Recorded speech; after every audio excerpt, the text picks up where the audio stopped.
Good evening. Let's take a hymnal. Turn to 410. It is well with my soul. First, second, and last verse. Let's stand and sing.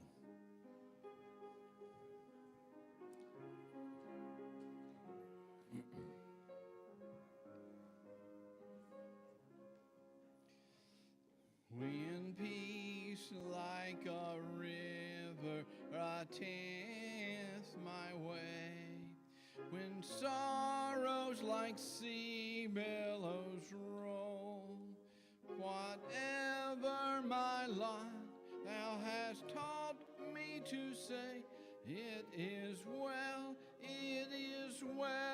with my soul. It is well with my soul. It is well with my soul. Though Satan should buffet, those trials should come, let this blessed assurance control, that Christ has regarded my helpless estate and has shed his own blood for my soul. It is well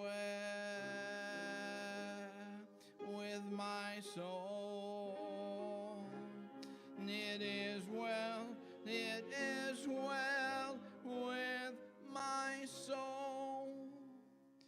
And Lord, haste the day when faith shall be sight. The clouds be rolled back as a scroll. The trump shall resound, and the Lord shall descend. Even so, it is well with my soul. It is well with my soul. It is well with my soul. Amen. You may be seated. Well, good evening, everyone. Good to see everybody out tonight. Get started back in our study in Daniel again. Rory, would you open us in prayer, please?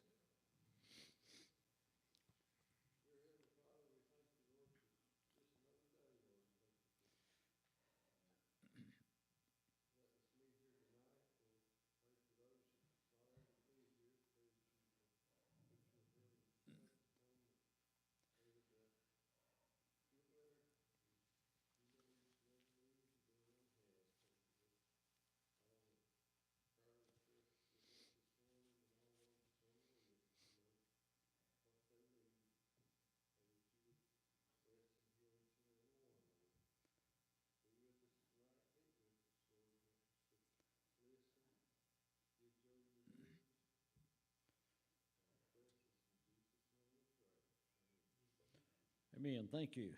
As far as announcements are concerned, I think the ladies are going to be preparing a meal this Wednesday. I think for those still down at Comfort Inn, there's no one staying at the Gateway as of right now that was affected by the flood, and some of the ones at Comfort Inn got to go home. So that's good. So we'll be checking on that. Baptist Men's Day, this next coming Sunday morning at 8 o'clock, we will have breakfast. Also, there will be door prizes given out. Invite somebody to come with you, okay? Invite a friend to come out, and well, last year I think we had several visitors that came that you all invited. And so just pick somebody out, even if they go to another church, they can be here at 8 o'clock to eat and go back to their own church if they want to. But let's try to get as many out as we can. And also, I would encourage Kevin to bring all your boys with you Sunday morning, because it's for the young men too.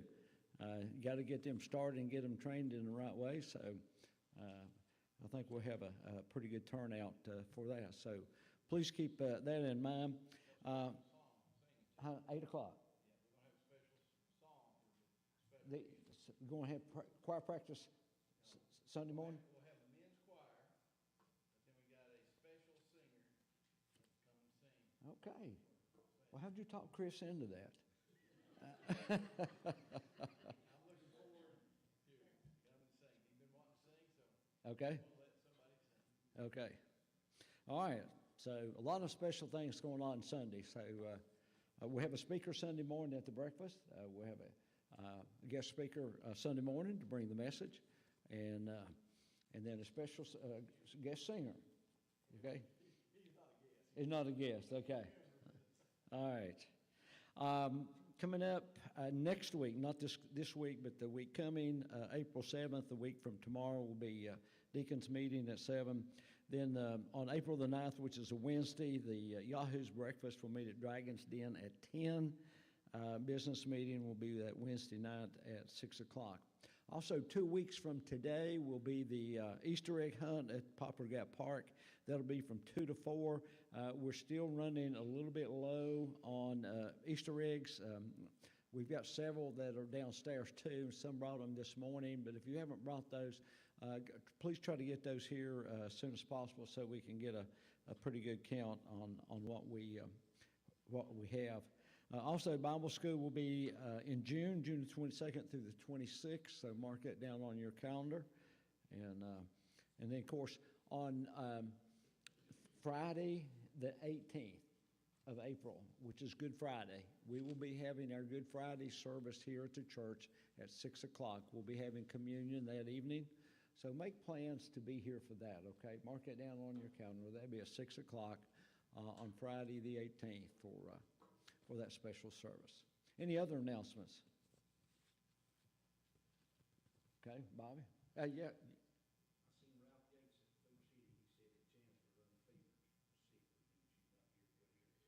Do what now? Janet Gates run the fever. Oh, okay. That's Okay. Take a hymnal. Turn to 261. Wonderful Words of Life. 261. We'll sing all 3 verses. Sing them over again to me, wonderful words of life. Let me more of their beauty see, wonderful words of life. Words of life and beauty, teach me faith and duty. Beautiful words, wonderful words, wonderful words of life. Beautiful words, wonderful words, wonderful words of life. Christ the Blessed One gives to all wonderful words of life. Sinner, listen to the loving call, wonderful words of life. Also freely given, wooing us to heaven. Beautiful words, wonderful words, wonderful words of life. Beautiful words, wonderful words, wonderful words of life. Sweetly echo the gospel call, wonderful words of life. Offer pardon and peace to all, wonderful words of life.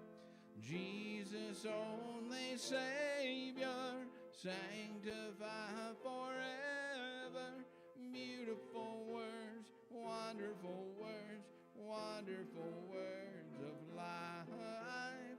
Beautiful words, wonderful words, wonderful words of life.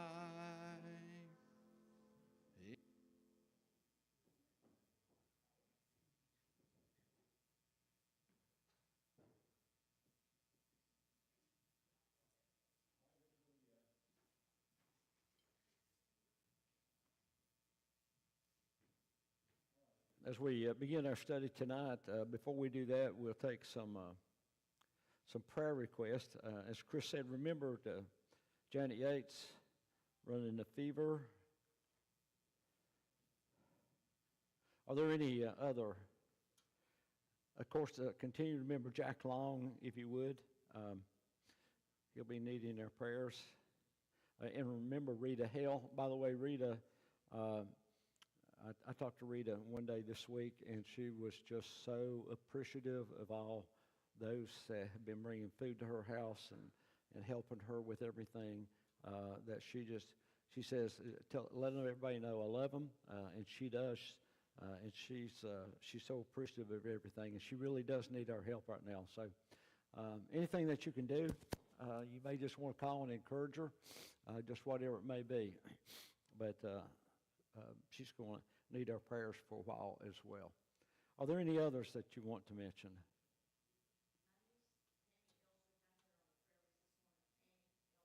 Tammy Ellswick?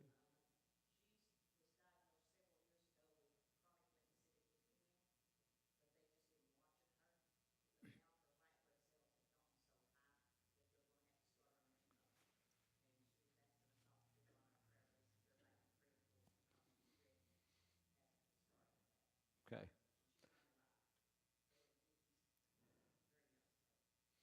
So remember Tammy Ellswick. Continue to remember Sissy. She's at Vanderbilt. Yeah. Yeah, Vanderbilt. So remember Sissy, if you will. Any others? Sulo.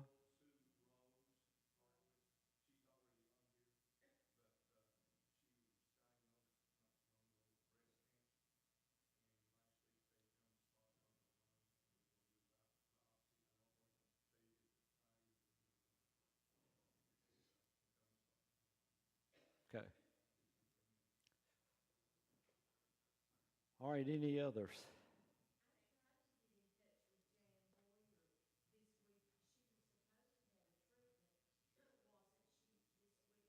Who's that?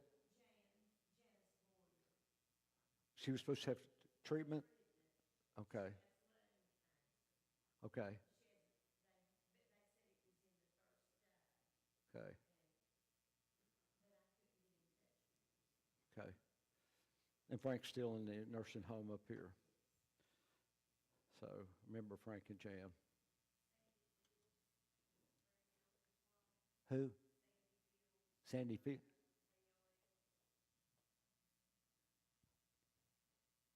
Okay.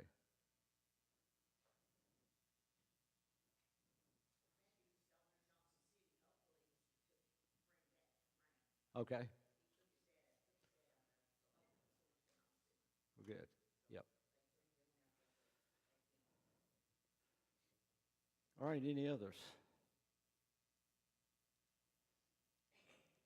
Randy Van Dyke, you want to pray for us, please?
Amen. Thank you. By the way, radicals. I got a message from Debbie Rains this afternoon. They are going to be starting their Bible program back up this Wednesday. Okay, and she said, I know it's late notice. She says, if you can't get the bags done, the treat bags done for this Wednesday, that would be okay. However, if you can, then might want to consider that, okay? So did you hear that?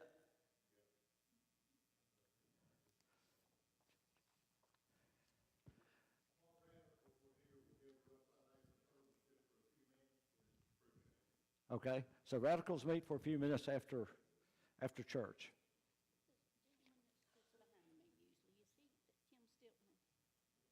Tim. Did you hear any more from him? Mm-mm. I wondered, that's why, Is there two there? because I knew we usually had time when I heard it singing. There's two different ones. All right, if you have your Bibles, turn to Daniel chapter 3. Okay, there's two parts to this, and so we'll be looking at that. We'll be looking at the story first. It's a familiar story.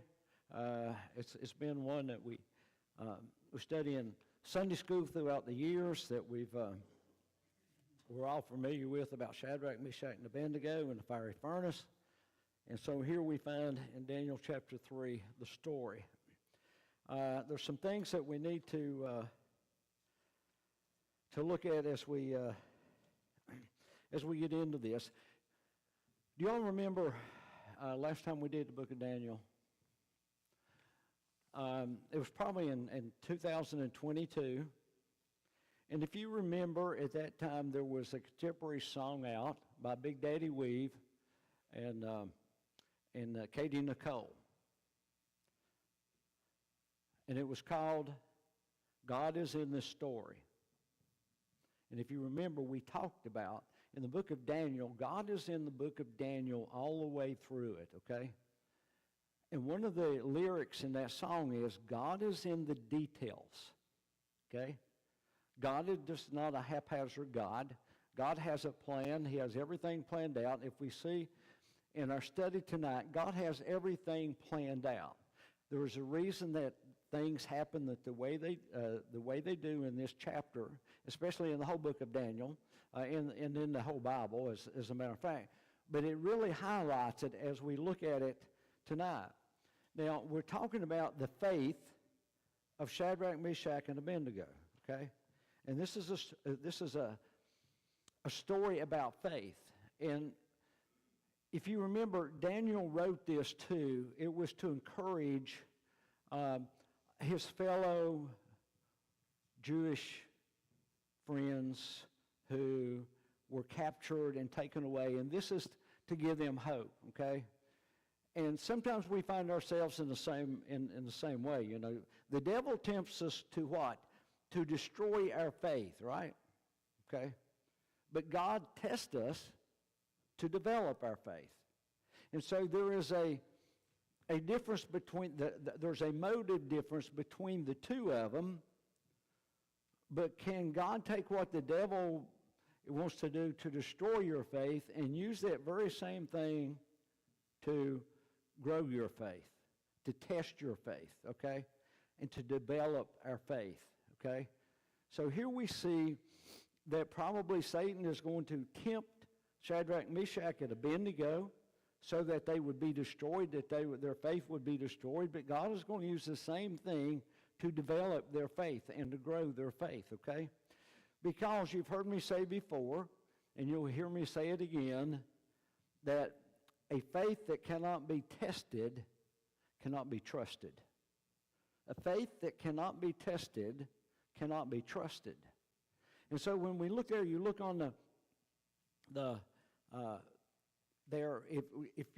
if I were to ask you that you go through a time of trials, that you trusted totally and completely on God, how much did your faith grow during that time? A lot. Because you prayed and you asked God to answer prayers, and God answered prayers, and so your faith grows and continues to grow, and that's what God does. And so that true faith takes deeper root, and it grows and grows and it grows. And as I was studying this, I was thinking about the parable in Matthew chapter 13 about the sower and the seeds, okay? And it was talking about that the sower sowed seeds on 4 different types of soil, okay? Now, what was it was good seed, right? And so what happens is that true faith will take root. False faith does not take root, okay? So in the first 3 instances, there was some that was on the rocky ground, on the path that was well-traveled. There was some on beside the road. It was, it still wasn't suitable, although it started to grow just a little bit, but then because it didn't have enough root, then it didn't last. And then there was the ones that was thrown in the briars, and because of the cares of the world, what happened? It caused that to fade away. So what happens? That faith did not ever take root, so it wasn't true faith. But the true faith grew, it was planted, and what happened to it? It began to bear fruit, right? Okay? Some 30-fold, some 60-fold, some 100-fold. But it grew because it was able to take root. Their faith grew, okay?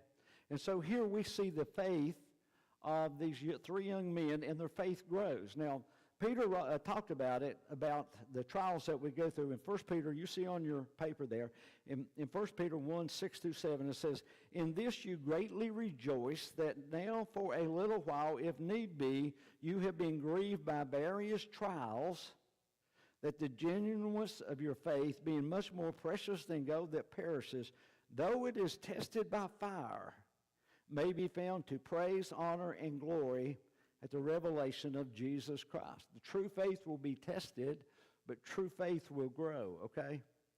1 Peter 4:12 says, "Beloved, do not think it strange concerning the fiery trial, which is to try you, as though some strange thing happened to you, but rejoice to the extent that you partake of Christ's sufferings, that when his glory is revealed, you may also be glad with exceeding joy."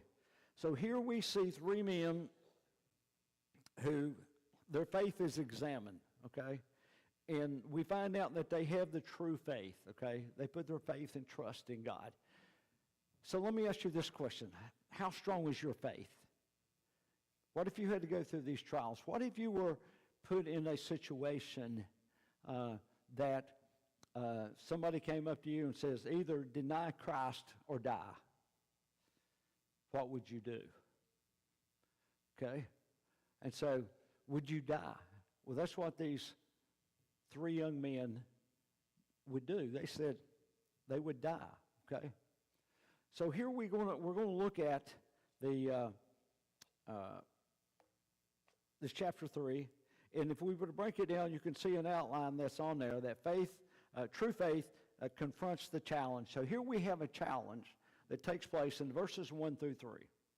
Now, you know what happened in chapter 2, right? What was chapter 2 about? It was about a dream that Nebuchadnezzar had, right? And it was a dream about a what? A vision, a big, huge image, right? And he was the head of gold, right? And then the silver, and then the bronze, and then the iron mixed with clay. And so Nebuchadnezzar probably had in his mind this great big image, okay? And if you remember, he was the one at the top. He was the gold. He was the strongest of all those, because Daniel said they were inferior as they came down, the nations under him. So now, how long is there in between chapter 2 and chapter 3? Does anybody know? If you do, please let me know, because I couldn't find out, okay? However, there is some speculation that it could be as much as 20 years difference, okay? The other was like 605 B.C., somewhere around there when Nebuchadnezzar had his dream. That's when they captured these last, the Gentile or the Jews that were taken back to Babylon the first time. And then in 586 is the third time, okay, that they took some, but there could have been as many as 20 years difference. But we do know there was probably a span of time in between, because if you were to look back in chapter 2, verse 47, what did Nebuchadnezzar say after Daniel was able to reveal the dream to him and then interpret it? Chapter 2, verse 47 says, "The king answered Daniel and said, 'Truly your God is the God of gods, the Lord of lords, and a revealer of secrets, since you could reveal this secret.'" So here was King Nebuchadnezzar, and he forgot what he said, okay? Because it's been a few years afterwards. So that's what we pick up here in chapter 3. And so we see here, beginning in verse number 1, we see the heart of the king, okay? So verses 1 through 3, it talks about Nebuchadnezzar's heart. It talks about him. Nebuchadnezzar the king made an image of gold whose height was 60 cubits and his width 6 cubits. And he set it up in the plain of Dura in the province of Babylon. So Daniel gives us the size of this big image that's set up, okay, this image of gold. 60 cubits is how high? 90 feet, okay? And if it's 6 cubits wide, then it's 9 feet wide, okay? Can you imagine how big that was? Made of gold, probably not solid gold, maybe gold-plated. That's a whole lot of gold to be solid. But probably gold-plated. But can you imagine, this is in the plain of Dura, which means when I think about a plain, I don't know about you, but yeah, I think of something, a vast area that's wide open, okay? Nothing to restrict it. Imagine this big image sitting up at one end of the plain, and the sun comes out and shines on it. You could probably see that plain regardless where it was, right? That image in that plain. You could see that 90 feet high, that gold as the sun shines on it. So here we see that, and also being in a plain like it talks about here, it was probably made it accessible for a lot of people to come out and see it, okay, and worship it. That's what Nebuchadnezzar wanted. He wanted people to worship it, okay? So then we come to verse number 2. And so, and King Nebuchadnezzar sent word to gather together the satraps, the administrators, the governors, the counselors, the treasurers, the judges, the magistrates, and all the officials of the provinces to come to the dedication of the image which King Nebuchadnezzar had set up, okay? Now, here it talks about all the officials, okay? So it's not for the whole nation of Babylon to come to yet, okay? So why does he invite all of these officials to come to that? Because these officials come from all over his kingdom, okay? So these come because they are people of authority, and so that they will come and they will worship, they will see this. Then as they go back to their places wherever they serve in the kingdom, then they are able to tell all the people there, if wherever the part of the kingdom that they're from, about this image that was set up. Now, when you look at this, whose idea would you say it was? King Nebuchadnezzar's, right? I mean, it's an image about him. And he brings all these people in to come and see it, and he has a plan, right? Now, is it really King Nebuchadnezzar's plan? Or is this God's plan? Of course it's God's plan. God's in the details, right? Okay? Because God has a plan, okay? Just like in chapter 2, when God gave Nebuchadnezzar this dream. And so who did God allow to try to tell the dream and interpret to start with?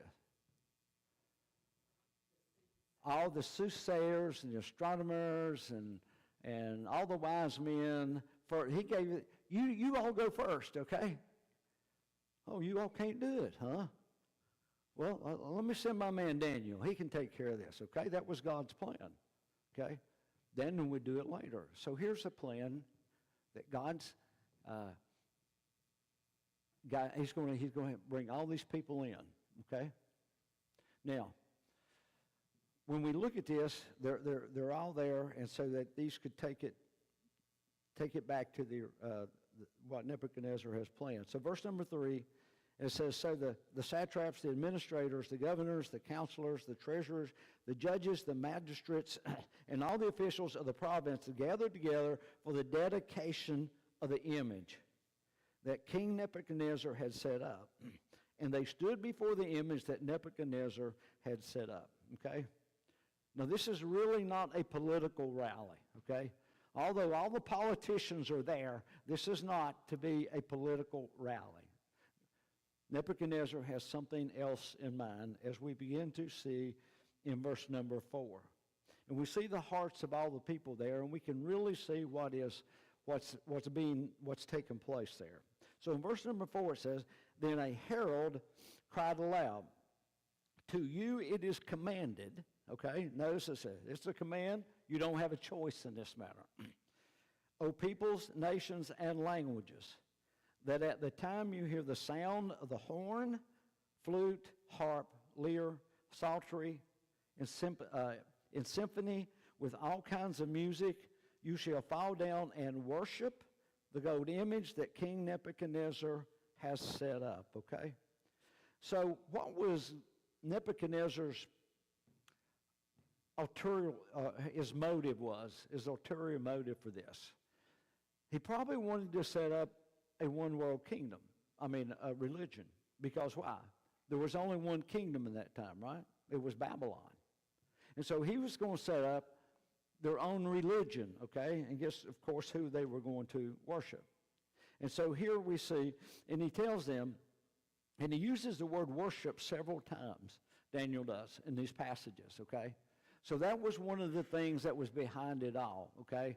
Is that they would, that worship would take place. And notice what it says there, and it says, and it's got music here, the sound of the horn, the flute, and the harp, and lyre, and psaltery, and with all kinds of music. And as soon as you hear that, you will fall down and to worship him, okay? Now, why music? Why do you think there was music there? Why do we sing music on Sunday morning? Why do we open up that way? The praise and worship. Why do we do that? Because it opens us up to be able to worship. What, Chris? Because Ivy said so. And so it enhances, music enhances worship, does it not? Because when we study it in Revelation, there's going to be all kinds of music in heaven, right? And so what does that do? That enhances the worship. That makes it more meaningful, okay? And so it's easier to get people to do that when you can influence them with music, okay? Have you ever noticed that you go into any of the big stores, Walmart or some of those places like even Food City, and they have their own radio station, okay? And they're playing their own music, and it's by design, okay? All right? So there is this third-party influence that you're not aware of while you're in there shopping, okay? And so they're trying to get you to buy more, all right?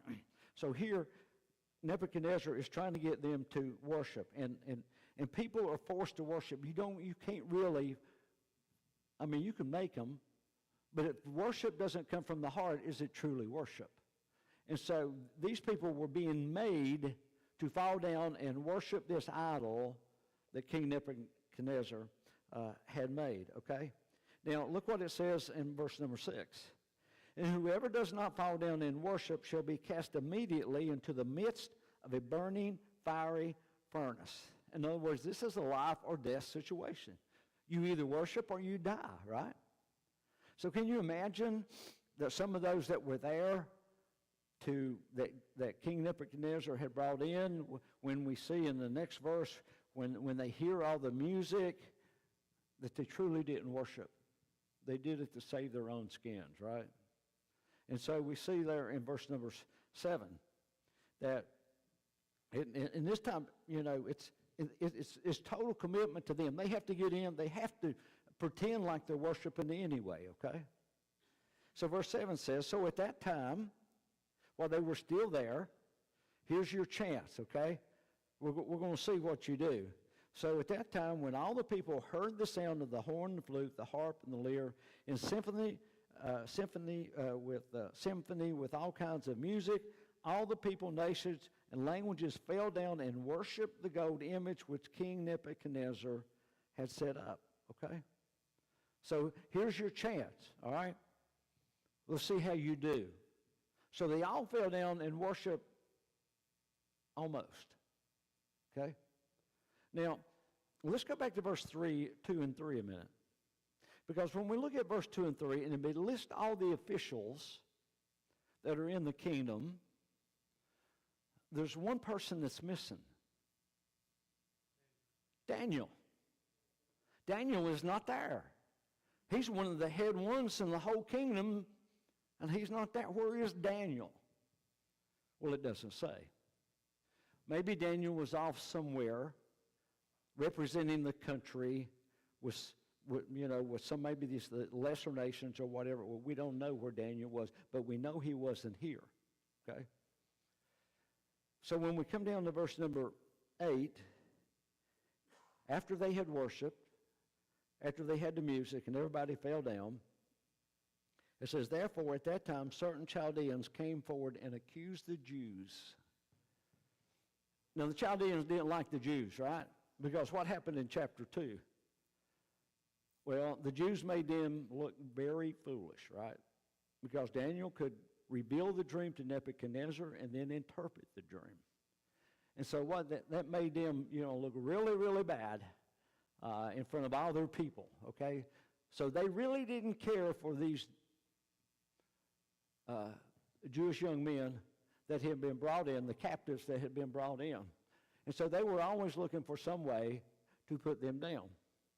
So, and they accused the Jews, okay? And so verse number 9 says, and they spoke and said to King Nebuchadnezzar, King, O king, live forever. You, O king, have made a decree. Now notice, they always repeat the decree that Nebuchadnezzar always brings to them, all right? So they want to make sure that they got things right too, plus Nebuchadnezzar knows that this is what he said, all right? So you, O king, have made a decree that everyone who hears the sound of the horn, the flute, the harp, the lyre, and the psaltery, in symphony with all kinds of music, shall fall down and worship the gold image.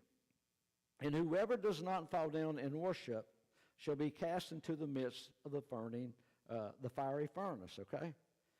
So here we see, and then verse number 10, they accuse the Jews, okay? All the Chaldeans do. He says, there are certain Jews whom you have set over the affairs of the province of Babylon, Shadrach, Meshach, and Abednego. These men, O king, have not paid due regard to you. They do not serve your gods or worship the gold image which you have set up. So Shadrach, Meshach, and Abednego had to make a decision, right? Do they worship the gold image? Do they worship the gods of Nebuchadnezzar? Or do they not? Do they stay true to their faith, to their one true God? They had to make a decision, okay? Could they have pretended to worship and got by with it? Well, they could have. They might have got by with it, but Nebuchadnezzar, but who wouldn't they have gotten by with it with? God. God knows their hearts. He would know. God knows our hearts. He knows when we worship and when we don't worship, okay? And we can say that we do, but God knows really what's in our hearts and how we feel. And so you can't hide those things from God because God knows all those things. And so Shadrach, Meshach, and Abednego, they know, they understand, and so they're not going to try to play games with God. Too many Christians, I believe, today try to play games with God, okay? They try to bargain with God. Now, God, if you'll do this for me, I'll come to church on Sunday morning, okay? And so here we find Shadrach, Meshach, and Abednego. Now, verse 13 says, then Nebuchadnezzar in rage and fury. You think Nebuchadnezzar had a bad ego? A temper? easy to fly off the handle. I mean, after all, he's king, right? He sets up who he wants to set up, and he puts down who he wants to put down. He could eliminate them, you know, and he plans on doing that right here, okay? So he got furious, and he gave the command to bring Shadrach, Meshach, and Abednego. So they brought these men before the king. Now, understand the verse or two before that, it talked about these were officials in the kingdom, right? That Nebuchadnezzar had set up, okay? And so they were over some of the affairs. And so he asked them point blank. He's not going to take the Chaldeans' word on this. So he has them bring them in. Then Nebuchadnezzar, verse 14, spoke, saying to them, "Is it true, Shadrach, Meshach, and Abednego, that you do not serve my gods or worship the golden image which I have set up?" Now, he tries to bargain with them. He says, "I'm going to give you one more chance, okay?" So now if you are ready, verse 15, at the time that you hear the sound of the horn, the flute, the harp, the lyre, and the psaltery, and symphony, with all kinds of music, and you fall down and worship the image which I have made, good. But if you do not worship, you will be cast immediately into the midst of the burning fiery furnace. And now listen to this last question of this verse. And who is the God who will deliver you from my hands? Nebuchadnezzar has a short memory, right? He can't remember the God that he praised, the God of Daniel and the God of Shadrach and Meshach and Abednego. And so he says, who is the God that's going to deliver you from my hands? Okay. It's like almost a threat, you know. Who's going to do this? And what, of course, what's going to happen? He's going to be embarrassed by asking that question, because what was God going to do? God's going to embarrass him, right? Why? God's in control, right? God's going to bring glory. He's not going to share glory with anybody else. He's not going to allow anybody else to take credit for what he does. God is in control, and he rules in the affairs of men. And so here we see Shadrach, Meshach, and Abednego, and now the test begins. Their faith is on trial. And how will they do? Will they cave in to Nebuchadnezzar, knowing that it's going to cost them their life, or are they going to stand firm for God? So they have to make that choice, okay? Now, is it Satan that wants to destroy Shadrach, Meshach, and Abednego? Absolutely. Why? Satan hates the nation of Israel. Okay? Satan has always tried to destroy the nation of Israel as far back in the Bible as you want to go. Satan has tried to destroy them. He is still trying to destroy them today. Okay? Satan would love to have done that, okay? So here they are. So they now, verse 16, they have to make a decision.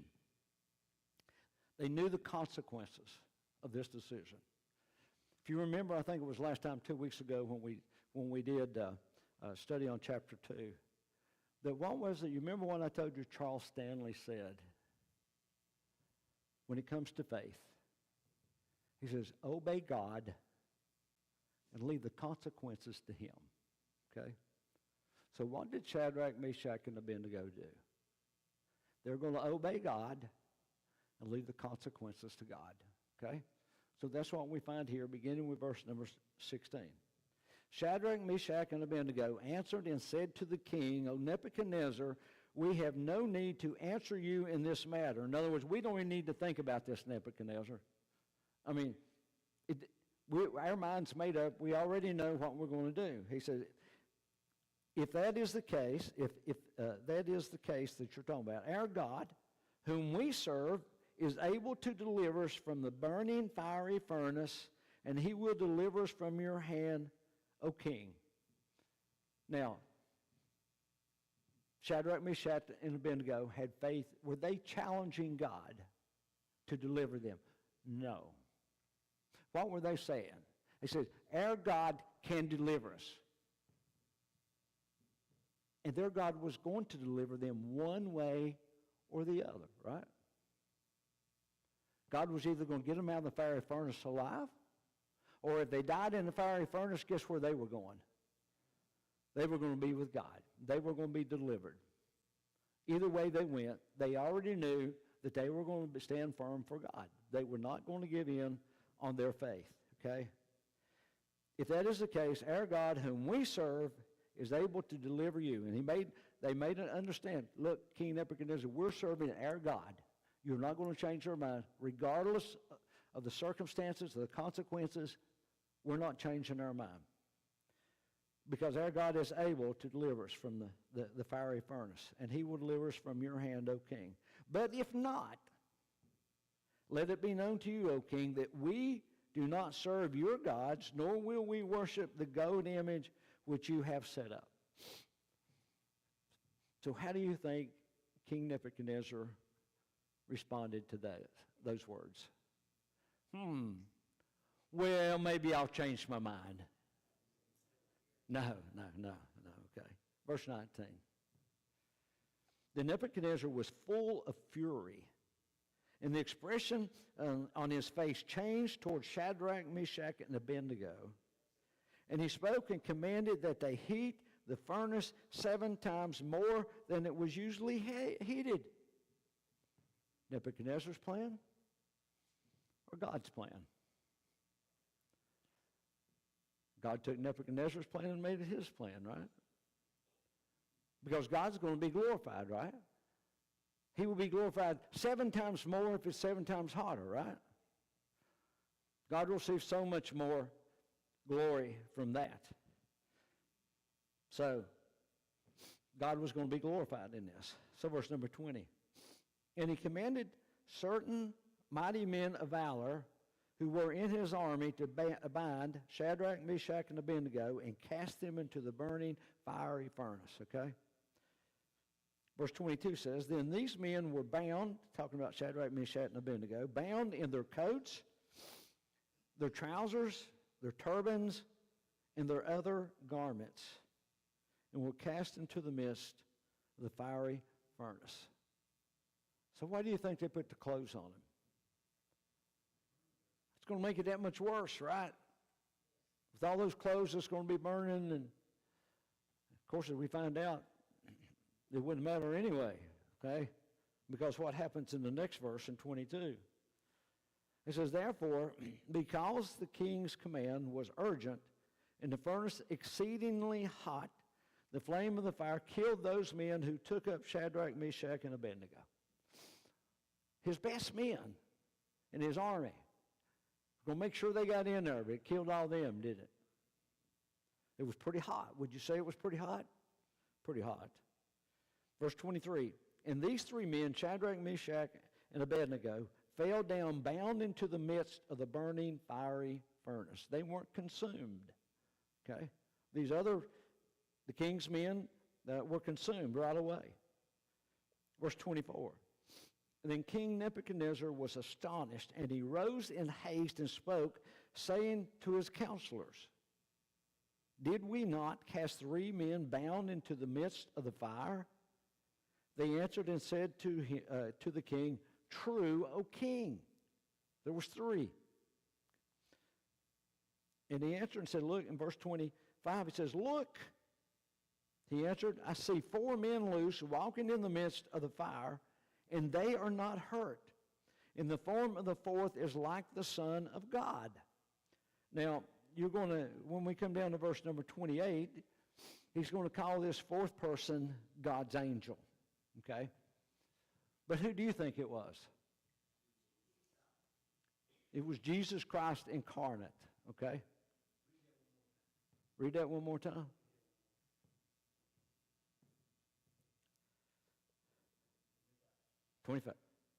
Look, answer. I see 4 men loose walking in the midst of fire, and they are not hurt, and the form of the 4th is like the Son of God. Okay? Now, how did Nebuchadnezzar even know that God had a son? Okay? Because Jesus Christ was not revealed till when? The New Testament. But he knew the 4th person in the fire had to be from God, right? Now, if you read other versions or other translations of the Bible, it says like one of the gods. It doesn't necessarily, I like the way it reads here better, okay? Because we know who it is. It's Jesus Christ, okay? Keep that in mind, okay? Oh my goodness. We're running out of time fast. Verse 26. Then Nebuchadnezzar went near the mouth of the burning fiery furnace and spoke, saying, Shadrach, Meshach, and Abednego, servants of the Most High God, come out and come here. Then Shadrach, Meshach, and Abednego came from the midst of the fiery furnace. And the satraps, the administrators, the governors, and the king's counselors gathered together, and they saw these men on whose bodies the fire had no power. Listen to this. The hair on their head was not singed, nor were their garments affected, and the smell of the fire was not on them. Nebuchadnezzar spoke, saying, Blessed be the God of Shadrach, Meshach, and Abednego, who sent his angel and delivered his servants who trusted in him. And they have frustrated the king's words. In other words, what? He's having to eat his own words, right? Who's the God that's going to deliver you, okay? Well, he found out. And they have frustrated the king's word and yielded their bodies that they should not serve nor worship any god except their own God. Therefore, a decree that any people, nation, or language who speaks anything amiss against the God of Shadrach, Meshach, and Abednego shall be cut in pieces, and their houses shall be made an ash heap, because there is no other God who can deliver this. Then the king promoted Shadrach, Meshach, and Abednego in the province of Babylon. Now, part 2.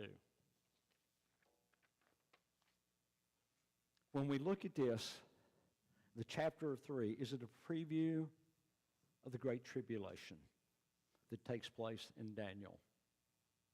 Well, the fiery furnace is what?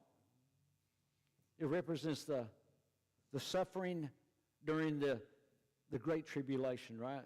After the rapture of the church, then the 7-year tribulation period. And we know that all the destruction that takes place and all the suffering and everything that they go through, all the trials that they go through. And so could it be that? Then Nebuchadnezzar would represent the Antichrist because he's the beast, the last world ruler, okay? We see that there in the book of Revelation. Then the golden image. Well, Jesus talked about the image, the abomination of desolation, right? Because this is an image of what? The beast wanted the image set up in the temple itself, right? And the image of himself constructed will force all the people of the world to worship him, okay? That's what he wanted. That's what Satan has always wanted, is what? People to worship him. People who obey will be given a special mark, which is what? 666, the mark of the beast. Those who refuse will be persecuted or slain, because this is what Satan always wanted, right? Number 4, Shadrach, Meshach, and Abednego represent who? They were the only Jews that were there.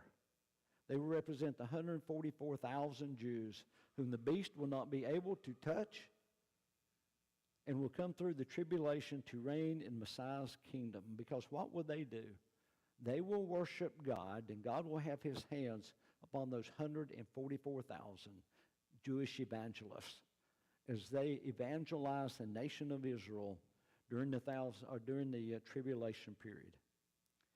How come Daniel wasn't there? How come he wasn't in chapter 3? Daniel represents who? The church. So what happens before the tribulation period? The church is raptured out of here, right? So therefore Daniel was not there, okay?